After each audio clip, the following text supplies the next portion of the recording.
New American embassies are getting more expensive than ever.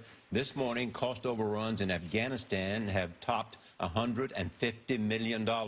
And the new embassy in London could cost $1 billion nearly a year ago. Nancy Cordes showed us how glass for the London embassy had to be shipped back and forth across the Atlantic for framing.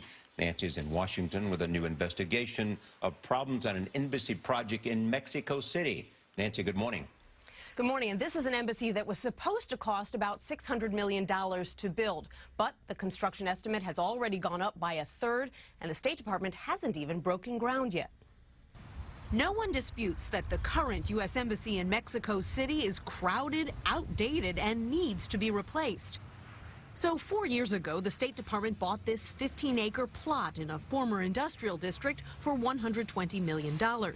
But there was a catch. The site had housed a Colgate-Palmolive factory for decades, which left behind hazardous waste. Colgate has been cleaning the site, but it's been 3.5 years, and it's still not ready for construction. It's a bit of a fiasco.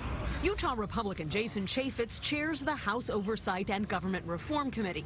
He went to Mexico to see the site for himself, but he didn't stay long. And I'm not going and stepping on that dirt with all his toxins on it. The estimated cost of construction has risen from $577 million to $763 million. Add on the cost of the land and the unique design, and it's over $939 million, one of the most expensive U.S. embassies in the world. The State Department changed the way they build these, and they went from a standard embassy design, which were coming in under budget, and they were coming in swifter, and they're now to the point where they've got a new process, and it's much more expensive and it's a lot slower. Lydia Muniz, who heads the State Department's Embassy Construction Bureau, told CBS News in a statement that costs have grown because the original estimate was based on a staffing plan that provided office space for approximately 890 desks, but that staffing needs have grown to 1,335 desks due to increased bilateral activities with Mexico on trade, drugs, and migration. She acknowledged that the plan to award a construction contract in 2016 will not hold. Muniz flew to Mexico to meet with officials last week to discuss the embassy project.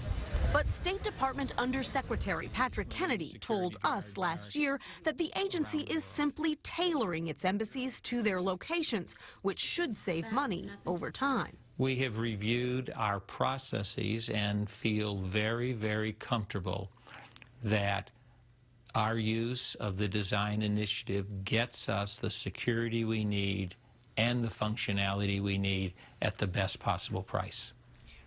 Colgate-Palmolive tells CBS News it has completed all its cleanup work at the site except for a small section. But Congressman Chaffetz says the company told him that the work is going to take another 9 months to 2 years. Gail, former State Department officials tell us they're worried that delays in construction like this could mean that embassy employees have to work for longer times in unsafe locations. Oh, that's not good news. Thank you, Nancy, very much.